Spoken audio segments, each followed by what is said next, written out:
Peço desculpa a vocês. Peço desculpa, mas houve um problema técnico. Na verdade, travou a live. Eu espero que você... Eu não tô vendo ninguém aqui nessa segunda. Acho que tá dando. Bem, Travou de novo? Travou de novo? Não. Não? Pessoal... Na verdade, travou a live. Bem, Isso. peço desculpa a todos. Vocês estão entrando agora novamente. Eu tive que desligar e ligar, não sei o que aconteceu, mas eu peço a vocês que me desculpem, houve um problema técnico, né? Deixa eu te pedir um favor. Você pode avisar lá dentro para não usar a internet? Pode ser que tenha alguma coisa assim, né? Bem, enfim, vamos lá. As pessoas estão entrando de novo. Ótimo, perfeito. Desculpe. Voltando a vocês, nós estamos acabando agora. Na verdade, estou encerrando as disposições a respeito da medida provisória 927. São essas soluções que a medida provisória trouxe visando evitar a dispensa. Mas em algumas situações, infelizmente, ela é inevitável. Já já a gente trata disso, porque a gente vai tratar de uma outra medida provisória, né? Que agora, além dessa medida provisória 927...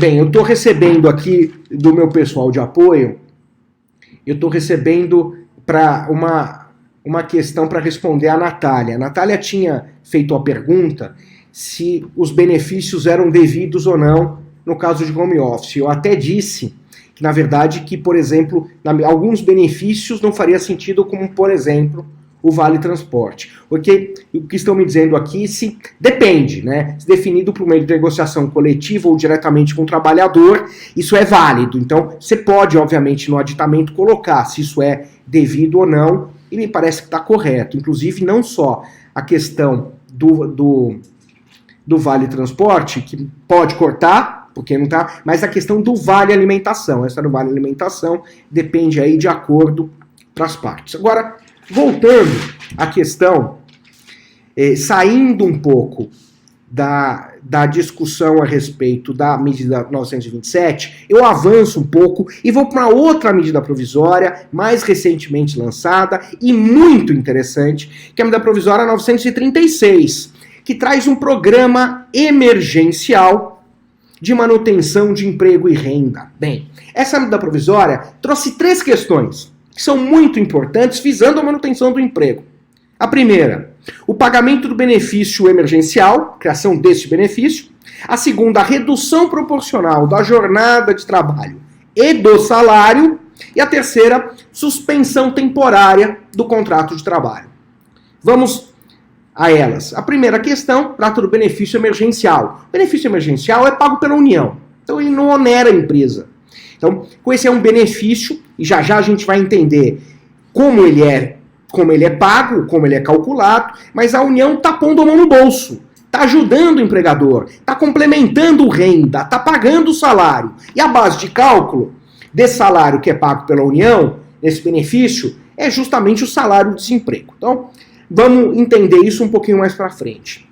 Bem, redução proporcional da jornada de trabalho / salário. Claro, reduz-se a jornada de trabalho, reduz-se, obviamente, o salário correspondente do empregado. Pode haver uma redução pela medida provisória de 25%, de 50% ou de 70%. Pode haver qualquer outra redução, né? Desde aqui por acordo coletivo. Mas a medida provisória traz essas 3 faixas. Traz uma faixa de 25%, traz uma faixa de 50% e uma faixa de 70%. Então, percebam. Se há a redução de 25% da jornada de trabalho, haverá a proporcional redução, haverá por parte do governo, melhor dizendo, o pagamento do mesma porcentagem dos 25% para complementar a renda do seguro-desemprego a que esse empregado teria direito. Se a redução for de 50%, de igual forma, o governo pagará 50% a título de complementação de renda do salário de desemprego aquele empregado tinha direito. E também o mesmo se diz com relação a 70%. Se há 70% de redução, o governo complementará com 70% deste seguro-desemprego. Lembro a vocês que a faixa de pagamento de seguro-desemprego vai de R$ 1.045 a R$ 1.813, que é o teto, que é o máximo. Bem, então vamos exemplificar, vamos tentar exemplificar para vocês com um funcionário que ganha o valor de R$ 1.500. Se esse funcionário tiver uma redução de 50% do seu salário, o empregador vai pagar só 50%, R$ 750. Os outros 50% serão pagos pela União. Mas como é a conta? É 50% do salário do seguro-desemprego que ele teria direito. Para essa faixa salarial, e há uma tabela que precisa ser observada para pagamento de seguro-desemprego. O empregado que ganha R$ 1.500 teria direito a receber um seguro-desemprego na ordem de R$ 1.200. Bem, a redução não foi de 50%? O governo, portanto, pagará 50% do seguro-desemprego, que no caso é R$ 600, 50% dos 1.200. Esse funcionário, então, terá uma pequena redução na sua renda, porque ele vai receber 750 do empregador e mais 600 reais, e não 750 do governo, da União, porque é calculado, vou repetir, com base em 50% do seguro-desemprego. Nada obsta que a empresa, querendo ou podendo, complemente essa pequena diferença, no caso especificamente aqui são R$ 150, a título de verba indenizatória. Quero deixar claro que se houver esse pagamento, não incidirá nenhum outro encargo. Bem, há uma questão bastante complicada no que diz respeito à redução e também à suspensão temporária do contrato de trabalho, que nós vamos ver a partir de agora, que diz respeito às faixas salariais. Bem, para empregados que recebem até R$ 3.135, desde que observadas essas reduções de 25%, 50% e 70%, diz o texto da medida provisória que isso pode ser feito por acordo individual. A mesma regra vale para aqueles funcionários que ganham acima de R$ 12.202, que é 2 vezes o teto do INSS e tem diploma superior. Isso a CLT já permitia que essas alterações fossem feitas por acordo individual. Então, para esses funcionários que ganham, vou repetir, até R$ 3.135, para aqueles acima de 12.202, é possível por acordo individual. Em princípio, já vamos ver que está havendo discussão com relação a isso. Para essa faixa salarial, que vai de 3.135 até os 12.202, tem que ser por meio de acordo coletivo. Suspensão, já eu volto e vou tratar da questão que está todo mundo lendo, de uma DI, de uma discussão do Lewandowski e tudo mais. Vai, voltando um pouquinho. No que diz respeito agora à suspensão temporária do contrato de trabalho. Nessa hipótese, a medida provisória permite por 60 dias, isso porque eu não disse a vocês, mas a redução de jornada e do salário pode se dar por até 90 dias. Agora, a suspensão do contrato de trabalho pode se dar até 60 dias. Não precisam ser 60 de uma vez. Pode ser 30 no primeiro momento e depois mais 30, conforme a necessidade. Mas o prazo máximo é de 60 dias. E aqui, como é que funciona? Suspende-se o contrato do indivíduo e ele recebe o seguro-desemprego. Agora, há que se observar o seguinte, para empresas que tiveram no ano 2019 a sua receita bruta em até R$ 4.800.000, ela pode suspender todos os funcionários para essa medida e o governo vai pagar 100% do valor do seguro-desemprego de todos os funcionários que tiveram seu contrato suspenso. Para as empresas, contudo, que tiveram um faturamento maior no ano 2019 de R$ 4.800.000, essa porcentagem cai para 70%. Então o governo paga 70% do salário de desemprego e o empregador terá que pagar 30%. Da mesma forma, só poderá, na verdade, suspender o contrato de 70% dos seus funcionários e não de 100%. E aqui a regra se repete com relação àquela faixa salarial. Para funcionários, então, para empregados que recebem até 3.135 e acima de 12.202, por acordo individual, para aqueles de 3.135 até 12.020, aí necessariamente por acordo coletivo. Bem, há ainda algumas questões aqui que são interessantes, eu não sei se me estendo muito, mas vou falar rapidamente algumas delas, né? O empregado, por exemplo, com mais de um vínculo, pode receber um benefício emergencial para cada um dos seus empregos, não há nenhum impedimento, inclusive isso é claro, não se aplica a estagiário, este benefício não é devido, porque ele não tem o vínculo empregatício, se aplica, portanto, a todos os trabalhadores, independentemente do tempo que está na empresa, 1 mês, 2 meses, 3 meses, 10 anos, pouco importa. No contrato de trabalho intermitente, o trabalhador receberá uma ajuda equivalente a R$600 por mês pelo período de 3 meses. A quem se aplica, eu já estava dizendo, a todos os empregados, só não pode ser ocupante de cargo ou emprego público, não pode estar gozando benefício de prestação continuada pelo regime geral da Previdência Social, também não pode estar recebendo seguro-desemprego e nem bolsa de qualificação profissional. Isso está expresso na medida provisória. Bem, há também uma outra questão, que é a garantia provisória do emprego.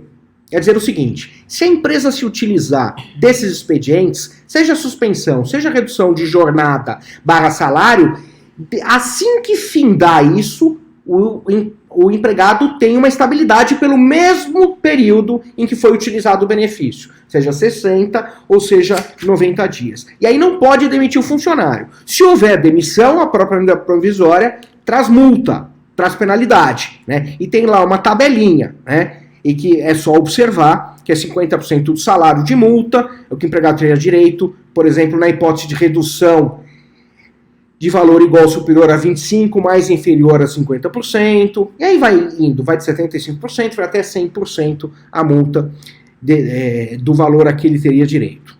Bem, é ônus. Bem, tem aqui algumas críticas que depois eu falo. Bem, tem algumas críticas aqui que estão vindo, mas, pessoal, eu entendo que não seja o ideal, mas me parece que o governo está fazendo algum esforço. Nós vemos um país pobre, enfim, um país de terceiro mundo, e o governo tem envidado esforços. Não é o ideal, claro que não é, para manter a renda e o emprego, mas parece, e aqui eu faço, é minha opinião pessoal, está fazendo bastante. Podia fazer mais? Podia, mas parece que o governo tem se esforçado para tentar minimizar o impacto na economia do coronavírus, que será brutal, não só no Brasil, como em todos os países do mundo. Voltando. O empregador deve informar esses benefícios, a utilização desses benefícios ao Ministério da Economia, faz isso online, a redução da jornada / salário ou a suspensão temporária. E agora vamos tratar da questão da comunicação,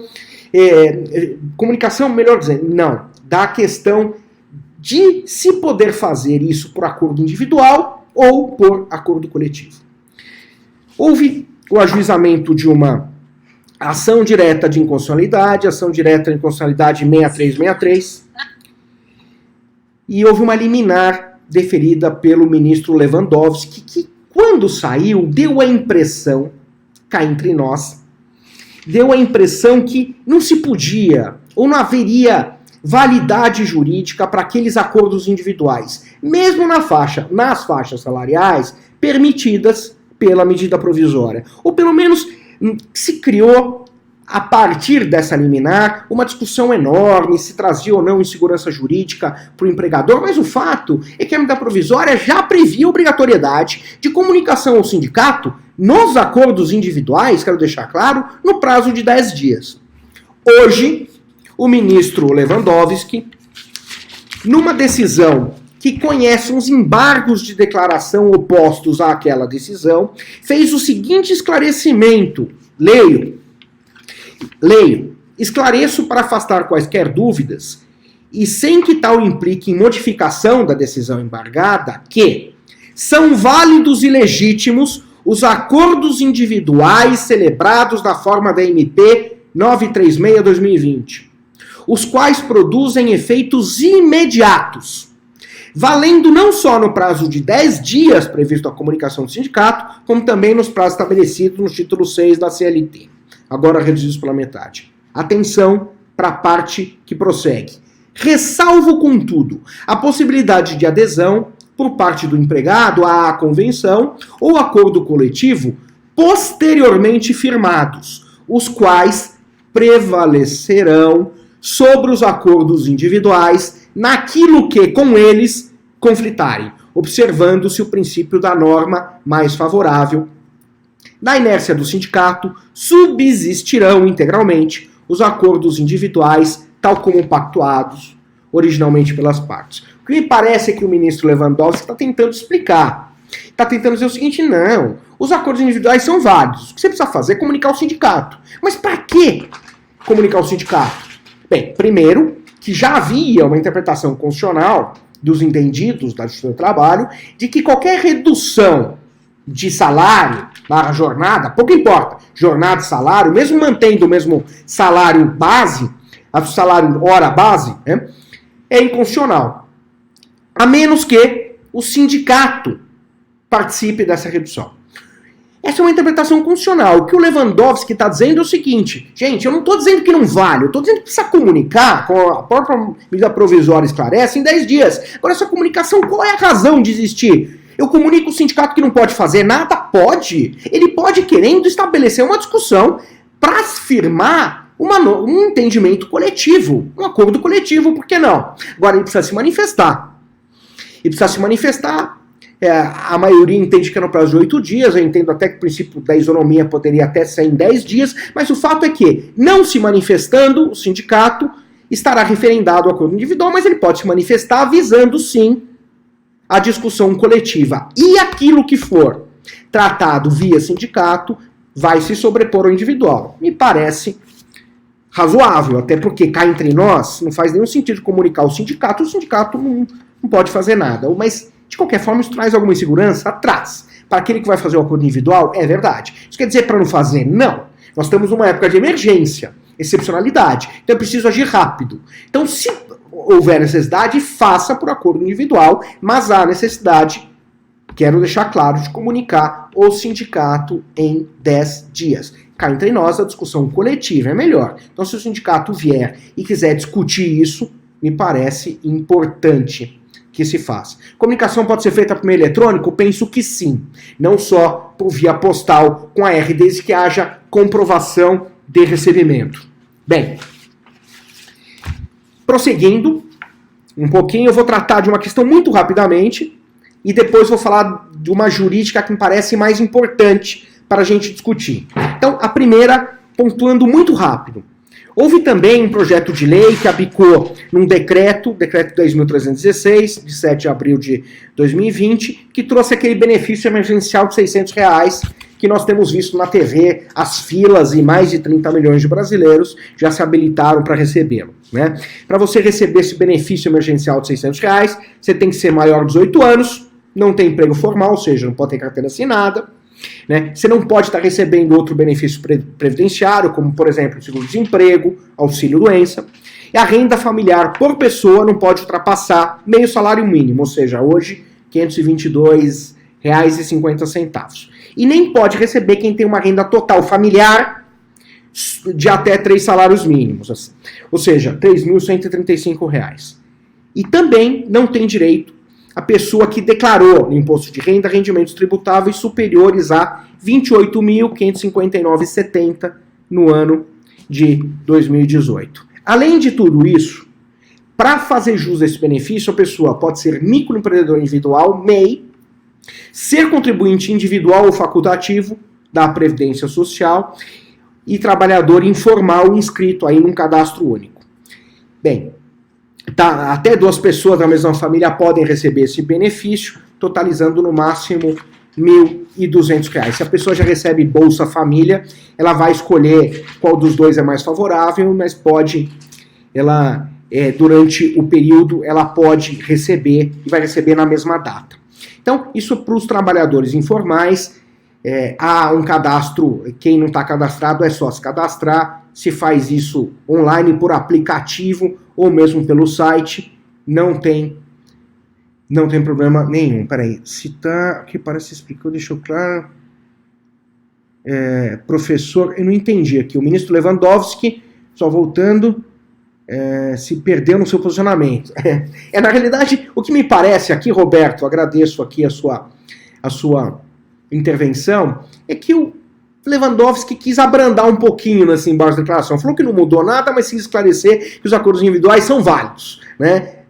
Agora, que se o sindicato quiser instalar uma discussão e essa discussão frutificar em algo diferente, é o que vai prevalecer, me parece óbvio. Então ele não quis dizer antes, é isso que ele deixou claro nessa decisão de hoje, quis dizer antes que não valia, né, o acordo individual nos termos da MP, né? E que, veja, o que é importante, enquanto essa discussão está viva, é não se esquecer de comunicar ao sindicato desses acordos individuais no prazo de 10 dias. E agora quero tratar de uma questão que me parece a mais interessante, que é a seguinte: e se nada disso der resultado? E se a empresa, mesmo com todos esses estímulos, não conseguir manter seus funcionários? E se ela tiver que demiti-los? Qual a solução? Demite, paga tudo? Bem, seria fácil se a empresa tivesse caixa para pagar todas as despesas decorrentes da demissão sem justa causa dos seus funcionários. E há aqui na CLT duas questões que me parecem muito importantes para a gente discutir. A primeira é a seguinte: é o que se propala por aí, chamado de fato do príncipe, que está no artigo 486 da CLT. Vejam, leia o caput. No caso de paralisação temporária ou definitiva do trabalho, motivado por ato de autoridade municipal, estadual ou federal, ou pela promulgação de lei ou resolução que impossibilite a continuação da atividade, é o que tem acontecido hoje, né? Muitas empresas estão com a sua continuidade interrompida, não podem funcionar em razão de atos públicos que têm impedido o funcionamento desses comércios. Prevalecerá o pagamento da indenização, que ficará a cargo, atenção, do governo responsável. E aí vem os parágrafos, até estabelece uma questão de competência. Competência, quero deixar claro, da Justiça Federal. Você pode entrar no Justiça do Trabalho pleiteando isso, mas ele vai chamar o ente responsável pelo ato e descobrir aí qual é a competência e vai mandar, né, a Justiça Federal, se for a União, eventualmente a Justiça Estadual para a questão atenta à fazenda pública de cada estado. O fato é que a chamada invocação do fato do príncipe dá a possibilidade do empregador colocar o ônus da demissão para o governo e não para ele. Então a multa dos 40% no fundo de garantia deveria, em tese, ser paga por quem? Pelo ato que impediu a continuidade do negócio. Não pelo ato, desculpe, pelo órgão municipal, estadual ou federal que impediu a continuidade desta atividade empresária. Esta é a questão. Fato do príncipe. É possível? A meu ver, perfeitamente possível. Tem uma questão prática que já já a gente vai avaliar. Mas não é só isso. Veja, não é só isso. A CLT, ela traz, ao lado dessa questão que regula o fato do príncipe, traz também a discussão relativa à força maior e caso fortuito. Nós já discutimos essa questão de força maior e caso fortuito na live anterior, quando tratamos dessa engrenagem na discussão dos contratos cíveis. Nas relações de trabalho, ela ganha uma complexidade um pouco diferente, é verdade. Por quê? Porque a CLT trouxe a questão do fato do príncipe, deixando claro que a autoridade que emanou o ato, que impediu a atividade, é responsável pelo pagamento dessas indenizações decorrentes da cessação dos contratos de trabalho. Bem, e no caso da força maior? No caso da força maior, isso é repartido. Agora, já eu falo da repartição que está por força de lei. Agora, sabe o que é curioso? Segundo grande parte da doutrina na Justiça do Trabalho, o fato do príncipe é uma espécie do gênero força maior. Mas a CLT separou os efeitos. Não importa o que a doutrina diga, né? Se fato do príncipe é ou não espécie do gênero força maior, pouco importa. Porque quando há o reconhecimento de força maior, olha o que diz a CLT. Artigo 501. Entende-se como força maior todo acontecimento inevitável em relação à vontade do empregador e para a realização do qual este não ocorreu direta ou indiretamente. Aí vem o 502. Ocorrendo motivo de força maior que determine a extinção da empresa ou de um dos estabelecimentos em que trabalha empregado, é assegurada a este, quando despedido, uma indenização na forma seguinte. E aí vem Inciso 2, por exemplo, não tem direito à estabilidade metade do que seria devido em caso de rescisão sem justa causa. E havendo contrato prazo determinado, aquela que se refere ao artigo reduzido igualmente à metade. A lógica é basicamente a seguinte: quando há reconhecimento de força maior, o governo paga metade e o empregador paga metade, divide o risco. Então, no caso, por exemplo, da multa do FGTS, 20% para lá, 20% para cá. Olha que coisa interessante, né? Agora, eu pergunto a vocês, imagine o seguinte: se eu alegar fato do príncipe, ou se eu alegar força maior, e a questão, por exemplo, fazendo um parênteses, fato do príncipe não é novo, não, no Brasil. Houve alguma discussão utilizando aquela, aqui no Brasil, quando a atividade de bingo foi extinta, não sei se vocês se lembram, né? E a jurisprudência acabou não reconhecendo isso, que disse que era uma atividade de risco, o bingo. Bem, o fato é que nós estamos no meio de uma pandemia da Covid-19 que mudou os paradigmas. Então é preciso pensar se de fato não é o caso de se aplicar ou a teoria do fato do príncipe ou até o reconhecimento de força maior para, na pior das hipóteses, dividir o prejuízo entre o empregador e entre o Estado. E agora eu estou tratando, lembrando, de rescisão de contrato de trabalho. Bem, como fazer isso? É simples, né? Não, não é. Como que eu reconheço? Como que eu despeço o funcionário e pago só metade? Eu falo para ele, não vou te pagar a indenização, vai procurar da União. Como é que faz? Bem, o que me parece aqui é que precisa ajuizar uma demanda para reconhecimento deste fato do príncipe ou da ocorrência de força maior. Há um problema técnico, e os advogados aqui vão me entender melhor. O problema técnico é o seguinte: o reconhecimento da força maior ou do fato do príncipe virá só ao final do processo. Então, como fazer? Bem, os mais puritanos dirão o seguinte: o empregador paga tudo e depois ressarce do Estado. Que bom pro precatório. Qual seria a utilidade disso?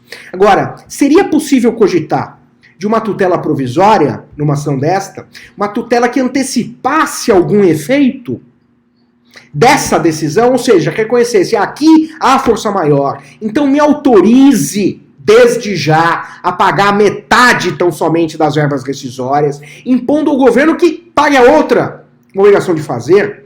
Há um problema grande aqui, porque cá entre nós há um microsistema legal que impede no Brasil, isto é criticável, tutelas de urgência contra o poder público, ou tutelas de urgência que visem obrigação de pagar, não obrigação de fazer.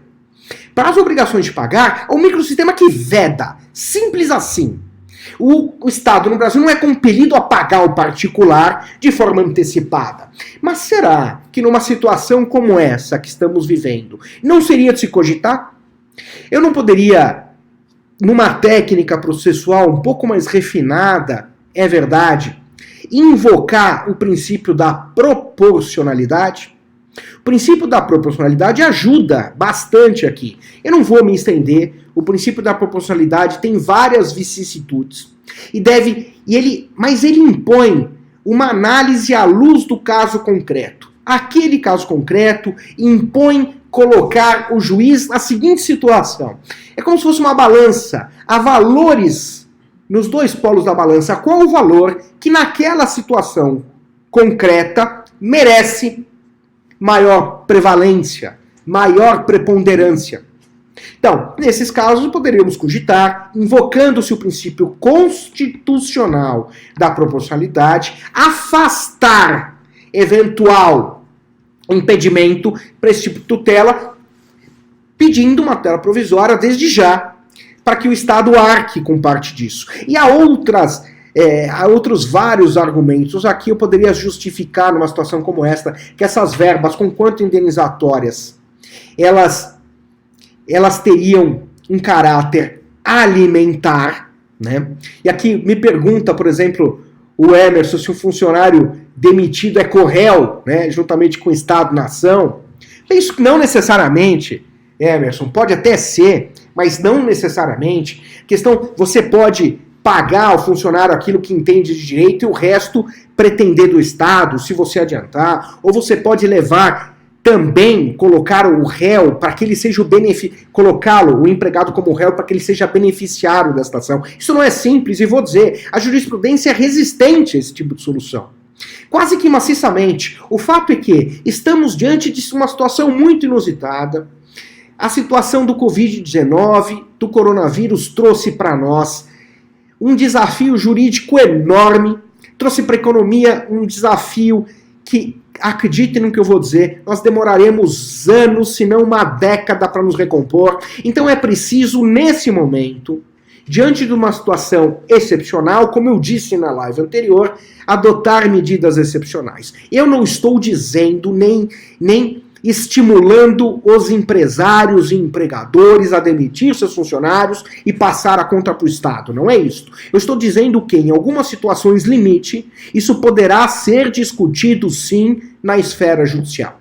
Quer invocando a teoria do fato do príncipe, né, prevista expressamente no artigo 486 da CLT, quer invocando o conceito de força maior, e aí se utilizando do 501 e 502 da CLT. Os argumentos são bons, são sustentáveis, isso não quer dizer que será decidido dessa forma, uma coisa é fato.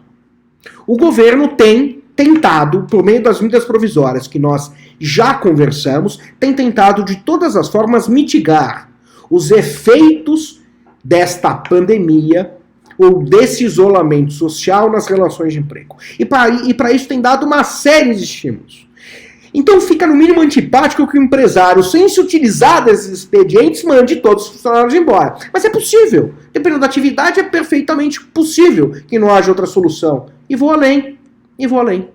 Há situações em que ele pode se utilizar desses expedientes e mesmo assim ver a sua atividade empresária em declínio, e um declínio que possa inviabilizar por completo a sua continuidade. Não é o que se deseja, mas se for o caso, essa discussão poderá, ou seja, passar parte da conta, se não toda a conta, poderá ser passada para o Estado ou para a autoridade que impediu o funcionamento daquele empreendimento. Bem, e aqui me perguntam, professor, nessa situação, mera ação declaratória? Não. Ação declaratória, ela só é possível, veja, o efeito dela só se dá após o trânsito em julgado, sem tela provisória inócua. Então o funcionário teria que pagar tudo e aguardar. É possível, mas aguardar uma ação declaratória para declarar a eventual força maior, ou declarar fato do príncipe, que só virá muitos e muitos anos depois. Então parece que a grande questão de se discutir judicialmente estaria em tentar encontrar um benefício de forma imediata para o empresário, sob pena de a discussão ficar uma discussão inócua ou jogada no tempo, que infelizmente aí nessa situação o direito não socorre aquele jurisdicionado que precisa, vou lembrar, por conta do princípio da inafastabilidade do controle jurisdicional, ele precisa de uma medida judicial que seja tempestiva. Hoje se fala muito em efetividade. A efetividade precisa necessariamente se dar no momento agora. E o Celso continua. Eu agradeço aí os comentários, não beneficia o empregado, mas pode afastar a responsabilidade do empresário. Pode, lá na frente, mas no primeiro momento não. Vou lembrar, precisa de uma tutela provisória para pelo menos impedir que se cobre do empresário desde já, concorda, Celso? Senão, de nada adianta, ele será responsabilizado e exercerá eventual direito de regresso depois desse provimento declaratório transitado em julgado. Vou lembrar, o provimento declaratório, mais uma vez, não se antecipa. A declaração em si não se antecipa. O que pode ser antecipado é algum efeito deste provimento declaratório. Bem, com isso, eu acho que eu já falei bastante. Estou falando há 50 minutos, a intenção não é essa. Eu não quero aqui imprimir nenhum discurso professoral, não sou o dono da razão. Trago a vocês algumas pílulas de informação, algumas modestas opiniões, que eu penso a respeito do impacto dessa situação atual, da pandemia, do Covid-19, nas relações de trabalho. Voltando para sumular, eu faço elogio, é verdade, poderia ser melhor, mas faço elogios ao empenho das autoridades em tentar, mesmo que por meio de medida provisória, tentar trazer alguma solução, ou tentar permitir a manutenção do emprego, aliviando um pouco a carga dos empresários e dos empregadores, mas nas situações em que isso não for suficiente, há a possibilidade de, quando inviabilizada a atividade empresarial, na rescisão dos contratos de trabalho, se invocar, sim, o fato do príncipe ou a força maior. No primeiro caso, para colocar toda a responsabilidade para o Estado, governo, desses encargos decorrentes da demissão, e na segunda, para rateá-lo, meio a meio, 50-50, pagando, desonerando um pouco, pelo menos, esse peso do empregador. Então, com isso, eu vou já encerrando. Fico muito agradecido pela observação, pelas observações de todos, pelos comentários. Agradeço bastante. Na semana que vem, na próxima segunda-feira, com outro tema, com outro tema a ser definido, mas eu estou sendo pressionado aqui para já adiantar vocês qual será o tema da semana que vem. Então, vou adiantar. Na semana que vem eu vou falar sobre os reflexos da crise do Covid-19 nas instituições do terceiro setor. Vou tentar formular algumas discussões, porque há muitas para a gente discutir, e é uma questão muito interessante, até porque nunca se precisou tanto do terceiro setor quanto agora, e as entidades do terceiro setor, elas precisam, neste momento, ajudar, mas, cá entre nós, elas devem também ser ajudadas. Com isso, muito obrigado a todos, até a próxima segunda-feira, com mais um live. Uma boa noite para todos vocês. Um abraço.